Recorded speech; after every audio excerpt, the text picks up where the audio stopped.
the way I see it is that your work, your work meaning Timbaktu Collective's work at Penukonda, has laid a foundation of some kind of watershed approach taken up to a point, and it has shown its certain degree of results and so on. Right? My suggestion would be that a certain foundation has been laid over there which has taken its own time. It doesn't matter. Can we think of using that as a base for now doing the rest of the work which needs to be done, which is the rural industrialization part?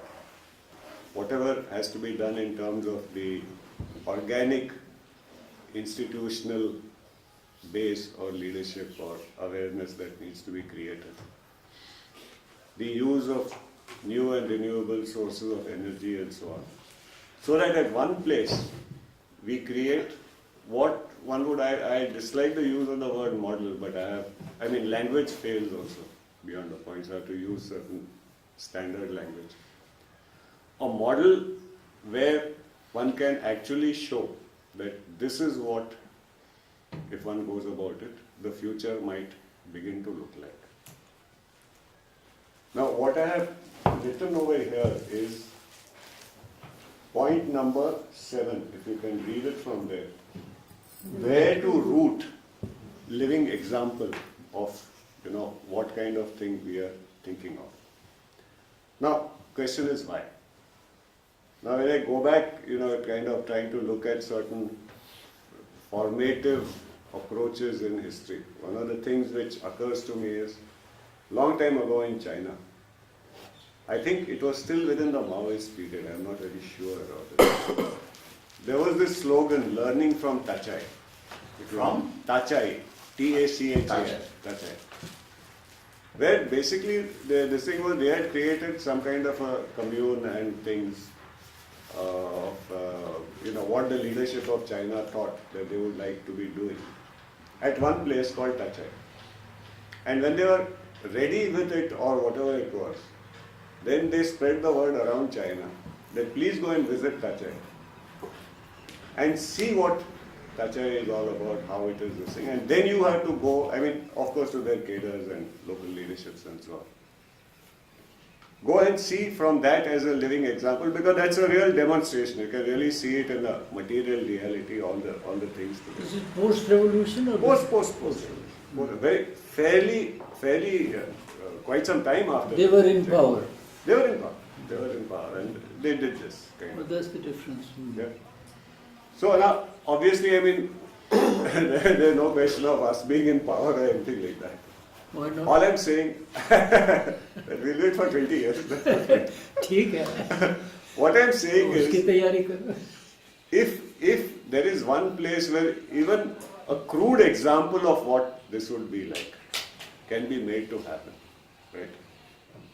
Then it makes sense to then start talking about it at a larger level with different kinds of organizations or whoever is interested in it. At which point of time anybody of us who's this thing could say, okay, you go to Penukonda or wherever it is and have a look at it. And there we will see, what are the possibilities wherever it is that you want to do whatever you want to do, how it can be tailored for your requirements. Absolutely, Kanbhai. Keeping your ecological specificities in mind. Outside. So this is my request to you. You see, if Bablu had been here, I could have directly asked him, is he willing to consider this? And there's no hurry about it. In spite of the fact that I said time is short.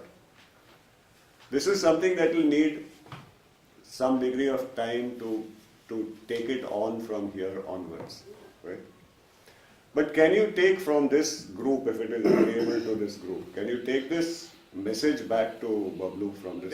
Then one can begin to now think of, okay, if it's going to be rooted at Penukonda and so on, what can then all of us contribute into making it happen as efficiently, effectively, as fast as possible and so on.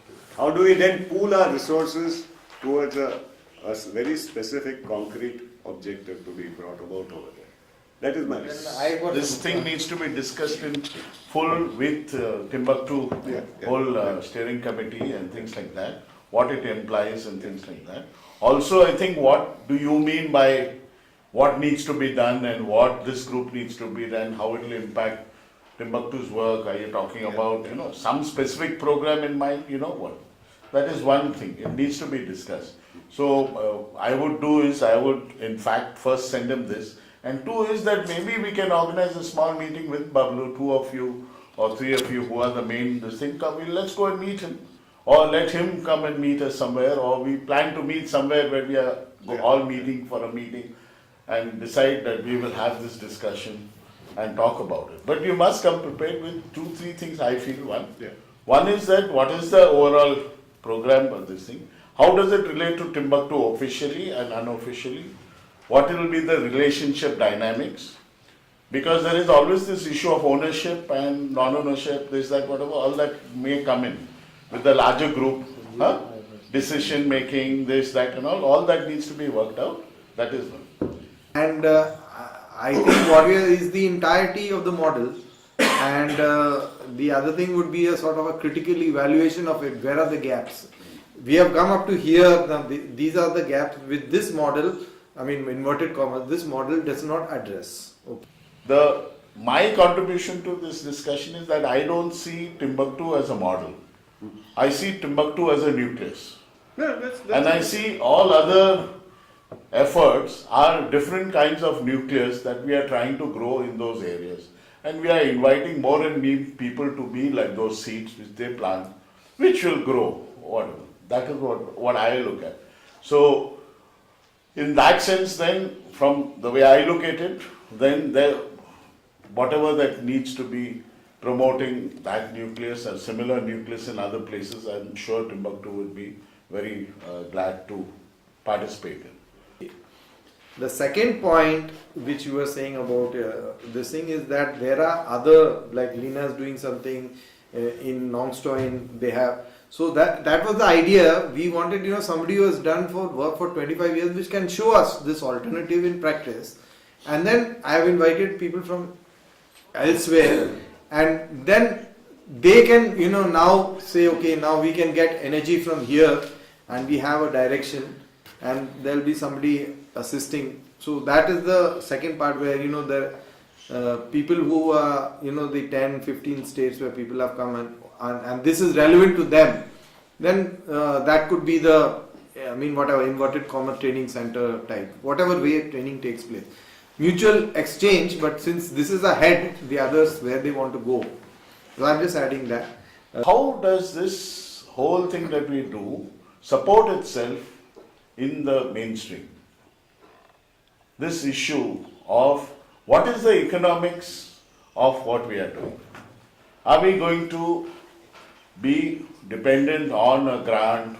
Are we going to have a campus like this or whatever? And what is going to happen? How are the other nodes going to come up? So basically, we got one good example in this Ilango, who was one of the, was a panchayat sarpanch in Kodambakam, where he had started a model saying that he worked out that 70% of the economy of those 5-10 villages around him revolved around about 15-16 items of food, clothing, shelter. And he felt 70% of all whatever is required can be met by this same region, not by others.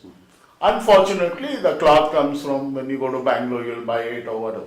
So he worked out how he is going to manufacture, you having value addition and all those type of things in these 15 places, and how these 15 will work out an arrangement with the next 15 to get anything that they miss out, and then work out an arrangement with others. So this is what we are talking of, an alternative economic model of localization. And on top of that, then we realize that all the money that we create, we use, is going out to the banks. Yes. And even the SNG money is going out. So we decided that we are going to ensure that the money doesn't go out. How do you do that? Is by making sure that the money is advanced by the community itself. so that the interest or whatever the cost of it goes back to the consumer. So that is why we are talking of the credit commons. And in that credit commons, there is also consumers. There may be urban consumers also who become part of these commons. So I buy my whatever I need for 1 year from that place, I pay in advance. Or I pay as a particular thing. And for that I might get a 10% discount or 15% discount. One. Two is I am here you are producing say cabbage and I am producing something else or whatever. Potatoes. So I should be able to order your thing, get your stuff through the arrangement that you have. I don't need to have a separate, have the centralized market. Correct. I've got a market, you got a market, we should have an exchange. So we feel the cashless economy kind of drive is an ideal time to develop softwares and whatever, where we develop this online or cooperation, local. First, it is not centralized, it is only separate ones. And those separate ones talk to each other like a network. Not one large Paytm and then what. Okay. So that we want to kind of discuss at the larger level to see how we can, which IT fellow can come and first write the first software, then train a few people how to get it implemented in different places.